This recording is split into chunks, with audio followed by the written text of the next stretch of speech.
यह नाम नहीं इंसान का, ये नाम है भगवान का। तो प्रेम से बोलो जय गुरुदेव। गुरु महाराजों के पावन चरणों में बारंबार प्रणाम। सृष्टि रचयिता ईश्वर भगवान और उनकी दृश्य अदृश्य शक्तियों को प्रणाम।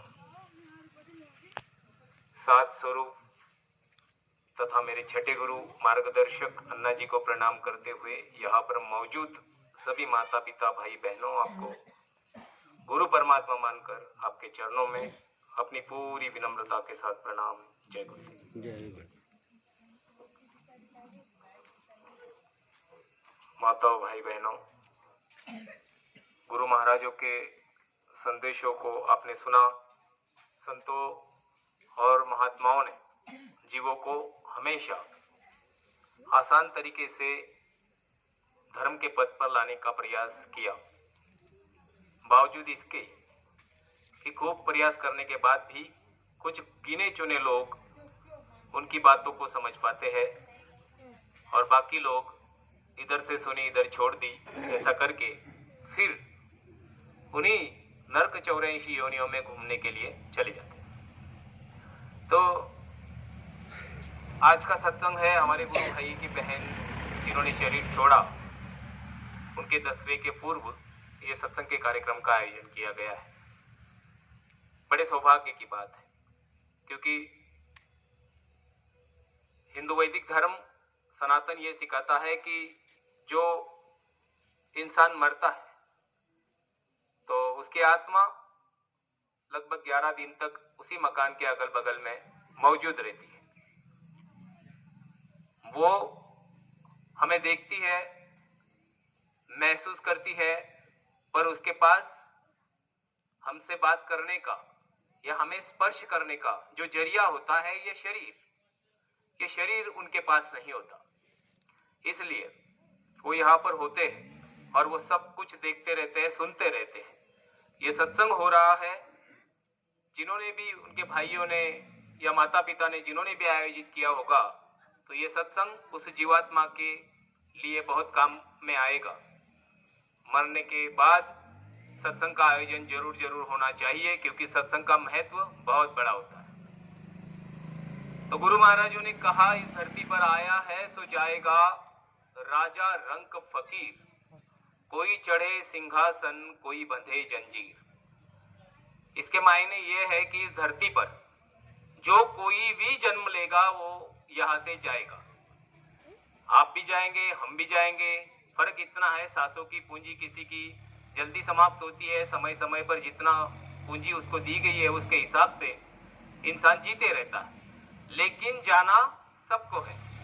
तो उन्होंने कहा कि कोई चढ़े सिंहासन और कोई बंधे जंजीर। तो इसका क्या मतलब होता है? तो सिंहासन का चढ़ने का मतलब ये है कि अगर आपने समय के रहते हुए किसी भी जागृत संत सदगुरु के पास, जो नाम वेदी गुरु है, उसके पास अगर आप चले गए और आपने नाम का दान ले लिया या उन्होंने जगाए हुए नाम के साथ आप जुड़ गए, तो मान लो कि आप उस सिंहासन पर चढ़ने के लिए तैयार हो गए। और अगर आप मनुष्य जन्म में रहते हुए भी कोई संत सदगुरु का सत्संग हो, वहां पर जगाए हुए नाम का जिक्र हो, या स्वयं वो जगाया हुआ सदगुरु सत्संग कर रहा हो और आपने सुना और फिर भी आप चूक गए, तो आप सीधे सीधे जंजीरों में बंधने के लिए तैयार हो गए। जंजीरों में बंधने का मतलब है कि कितने कितने जन्मों के पुण्यों के संचय के बाद मनुष्य शरीर जो है वो हम आप लोगों को मिलता है, और ये मनुष्य शरीर सिर्फ और सिर्फ परमात्मा का दर्शन, दीदार, पूजा अर्चना करने के लिए मिलता है। और जन्म और मरण के चक्कर से मुक्त पाने के लिए यही शरीर हमें आप लोगों को दिया गया है। अगर हम चूक गए और शरीर की सांसें समाप्त हो गई, तो फिर हम उसी नरक 84 में चले जाते हैं। मतलब जल के जीवों में, जल में अनेक प्रकार के कीड़े मकोड़े हैं, उनमें हमें जन्म लेना पड़ता है। फिर स्थल के जीवों में पेड़ पौधे, अनेकों प्रकार के पेड़ पौधे हैं, कितने कितने दिनों तक वो खड़े रहते हैं, उनमें हमें डाल दिया जाता है, बैठे रहते हैं वहां पर। उसके बाद फिर मां के गर्भ से जन्म लेने वाले जीवों में से जन्म दिलाया जाता है, जैसे पशु परिंदों में भी। फिर स्थल के इस भूमि के अंदर बारिश के समय में, बारिश के पूर्व कुछ दिनों के लिए कुछ कीड़े पैदा होते हैं। वो होते हैं स्थल के जीव, उपमज। उन कीड़ों में हम चले जाते हैं। यानी मनुष्य शरीर मिला था परमात्मा का दर्शन दीदार करने के लिए, लेकिन हमने अज्ञानता में इसको नष्ट भ्रष्ट कर दिया। हमने संतों और महात्माओं की बातों को नहीं माना और हम कीड़ों मकोड़ों में, पशु परिंदों में जाने के लिए तैयार हो गए। तो कहने का मतलब यह है कि समय के सद्गुरु बाबा जय गुरुदेव है और इन्होंने जय गुरुदेव नाम जगाया हुआ है। आप जय गुरुदेव नाम के साथ जुड़ जाना। ये शंका कभी भी मत करना कि जय गुरुदेव कोई अलग पंथ है या कोई अलग संप्रदाय है। विष्णु भगवान के सहस्रों नाम है और परमात्मा के अनंतों नाम है। अपने धर्म ग्रंथों को खोल लो, आपके पास पड़े होंगे, उनमें जाकर के देख लो। उन्हीं सहस्रों और हजारों नामों में से एक आपको जय गुरुदेव नाम मिलेगा। कोई भी संत सद्गुरु जब धरती पर आता है तो इन्हीं ईश्वरीय दैवी नामों में से वो नाम को उठाते हैं और उस नाम में पावर भर के उसे सिद्ध किया जाता है। वो समय के लिए काम करता है और जब समय के लिए वो समय निकल जाता है, वो धरती पर से वो शक्ति हट जाती है, उसका काम पूरा हो जाता है, फिर वो जो नाम होता है वो वैसे ही पड़ा रह जाता है। त्रेता की बात आपको मालूम है, मर्यादा पुरुषोत्तम आए थे, राम नाम जगाया गया, वाल्मीकि जी ने जगाया था, सुरेश बापू ने बताया था। वाल्याकोड़ी, उनको नारद मुनि ने नाम दे दिया और उन्होंने सिद्ध किया। 60,000 वर्ष बाद मर्यादा पुरुषोत्तम इस धरती पर आए और धर्म की स्थापना की। उसके बाद राम नाम हट गया, द्वापर युग लगा, भगवान कृष्ण इस धरती पर आए, उनका नाम जगाया गया, उसी नाम से लोगों को मदद हुई। जब भगवान कृष्ण धरती पर मौजूद थे, फिर कोहराम मचने लगा, दैत्यों द्वारा, प्रकृति द्वारा, इंद्रदेव द्वारा, तो लोगों ने भगवान कृष्ण को ही पुकारा। वो लोग क्या मर्यादा पुरुषोत्तम श्री राम को मानते नहीं थे?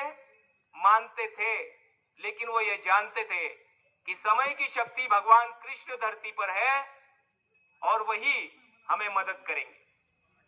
मान लो कि आपके गांव में सांप मारने वाला कोई बहादुर इंसान है, कहीं भी कितना भी जहरीला, कितना भी बड़ा सांप निकले तो उसे याद किया जाता है, उसे बुलाया जाता है, वो तुरंत उसको पकड़ लेता है या मार देता है, जो भी करता है।